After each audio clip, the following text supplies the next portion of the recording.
Mission Impossible 6 Fallout is directed by Christopher McQuarrie. This is the first time that a director has returned to do a Mission Impossible film. And when the first wave of reviews for this film hit the internet by like IGN and Screen Junkies, Collider and stuff, they were very vague. I mean, I'd be 5 minutes in and I still wouldn't know whether or not they liked the film. And so I'm not going to beat around the bush here. I love this film. I absolutely love Mission Impossible Fallout. As many people have already said, this is the best action film since Mad Max Fury Road. And maybe this could, if I rewatch it, it could even be better than Fury Road, honestly. That's how much I love Fallout. And I'm going to talk a little bit about my expectations going into the film because they were colossal. I love the Mission Impossible franchise. Number 4 is one of my favorite all-time action films. I love number 5 as well. I think it's absolutely solid. And so going into this film, knowing that Christopher McQuarrie was coming back, I was very excited, but then the trailers came out. And if you've seen the trailers, then you know that the trailers for Mission Impossible Fallout are some of the best trailers ever made. I honestly think that every single trailer for this film have been amazing. And so going into this film, I went in with the highest possible expectations, and then I came out with those expectations exceeded. That's rare. That is rare. Now let's talk about why I think Mission Impossible Fallout might actually be this decade's definitive action film. Because it basically takes the fast-paced, non-stop, no-nonsense structure of Mad Max. And then it takes that and then it adds like this extra layer of incredibly intriguing political espionage story from something like The Winter Soldier, for example. And then the hand-to-hand combat fight sequences are very, very reminiscent of something from The Raid or John Wick. Then they add like the level of craziness that of course the Mission Impossible films have been known for, but then on a level that like can only be rivaled by someone like Matthew Vaughn and what he's done with Kick-Ass and Kingsman. And then they add to that, I'm not done yet, they add to that with the stylistic precision, both in terms of visuals, in terms of score, in terms of costume design, production design. They add to that with the stylistic precision of the Sam Mendes Bond films. And so it all comes together for what is, in my opinion, one of, if not the definitive action film for our decade. And that is only partly why I love this film so much. I'm gonna make a big fat video essay just breaking down and analyzing everything about this film when I get the clips, when it comes out in digital. But oh my god, well the action sequence is so good. I feel like we should talk about the actions first, right? This film has some of the greatest action sequences ever crafted. It's very much like Mad Max actually, in that there isn't really a definitive action set piece in the same way that there was with Ghost Protocol in the Burj Khalifa sequence or with Rogue Nation in the opera sequence, right?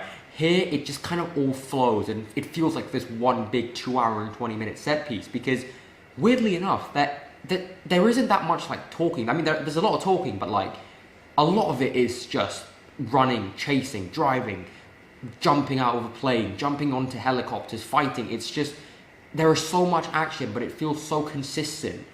And it never loses focus. And the story doesn't stop for these action scenes. The action scenes further the story. It's just, it's so good.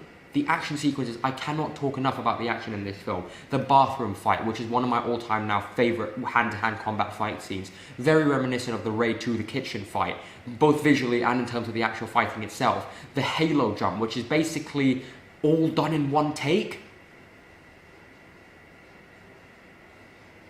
I mean, like, there's like hidden cuts, 1 or 2 hidden cuts, but like, it's pretty much all done in one take. And there's a chase sequence through Paris, which is like, starts off as, I'm not even gonna spoil it, I'm just go watch the film. Like, the chase sequence in Paris is a foot chase in London, there's the whole helicopter chase, it's just, and Chris Stuckman said this in his review for the film, that all the action scenes in this film are basically like the best versions of each action scene. The best version possible of a motorcycle chase, the best version possible of a skydive scene. It's all just executed with so much precision and so much passion. And you can tell that both Tom Cruise and Christopher McQuarrie actually genuinely give a shit about the action and the storytelling. Because the story for this film actually works, and it adds more to the film. And that's maybe one of the reasons I think this film might be better than Mad Max, is because of that story and the characters. Now, it's not like a brand new story, it's not anything we haven't seen before, but the story itself is really, really well done. And I like that it actually is quite complicated, and it's quite complex. And if you don't pay proper attention to every single little detail that they set up, you might not have the best idea of what's going on. And I love that because it makes the audience think instead of just sitting there and turning your brain off and having a bit of fun. Now, this film does work as a turn your brain off, enjoy it movie, but if you want to go in for that extra layer of storytelling and character work, then you got it, because this film has that.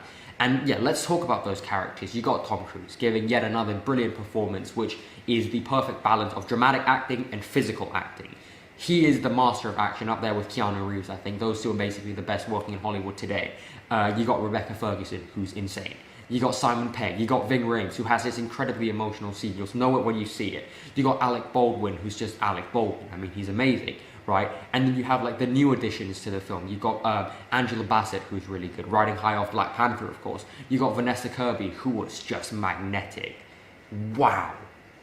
Wow, what a performance. What a badass character. Just so good. And then, of course, we can't talk about Mission Impossible Fallout without talking about the man himself, Henry Cavill. This is the best performance I've seen from Henry Cavill. This is the most badass performance I've seen from Henry Cavill. Again, just like Tom Cruise, a perfect balance of dramatic acting and physical acting. I mean, you know, with the whole mustache thing, you know, he's already become famous because of that. But also, like, him pumping his arms in the bathroom fight has already become something like a really popular thing, like really iconic.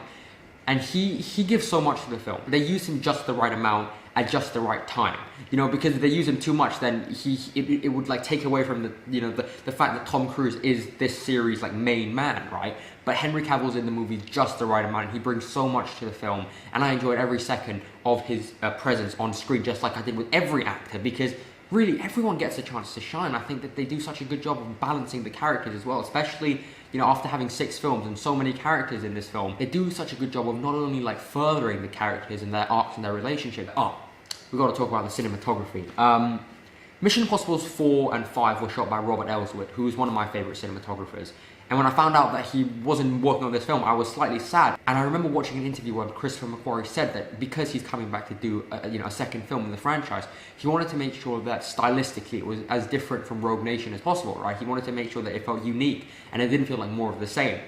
And so he brought on Rob Hardy as a cinematographer, who works on Ex Machina, worked on Annihilation, and here, the work here is just incredible. Really, the cinematography is just, it's such a nice contrast as well to what Robert Elswit was able to bring, because he had a much more like colourful and quite prestigious and really sort of weighty feel to the image, whereas like with Rob Hardy it's a lot more light and matte and desaturated, but it looks cool. It reminded me a lot of Wally Pfister and what he did for The Dark Knight, and there are actually quite a few Dark Knight sort of references here and there that I really enjoyed. There are a lot of references to other action films, but really the cinematography here is really great, but I'll talk about it more in just a bit. But we have to talk about also the score from Lorne Balfe.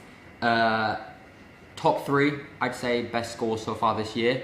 The best Mission Impossible score ever. Even better than Michael Giacchino. That's very hard for me to say that something's better than Michael Giacchino, but wow, the music for this film was just so good. Now I do have like 1 or 2 seriously minor issues with the film. The first one being there is a bit of exposition, but what great film doesn't have exposition? Well, actually a lot of great films don't have exposition, but like Inception, for example, right? Probably my favorite film. So much exposition in that film, but it all works and it all contributes to making sure that your understanding and your sort of investment in the story of the characters work, and that's exactly how the exposition works in Fallout.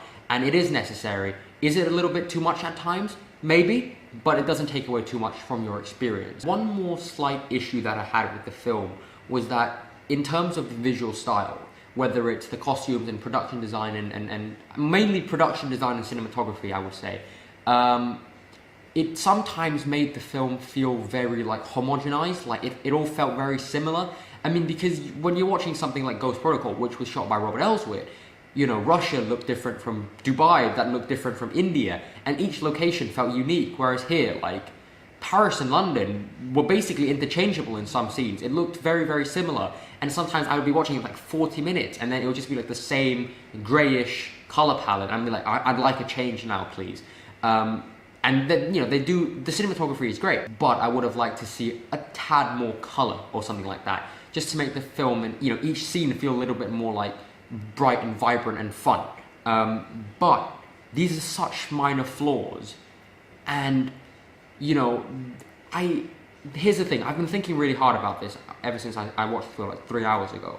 I am a relatively harsh grader, and when I see a film like this that I know is really, really great, I sometimes think to myself, is this going to stand the test of time? Is this going to do that? Is this going to do that? It does have one or two minor nitpicks, but I was thinking about this, and like, I do have one or two issues with Blade Runner 2049.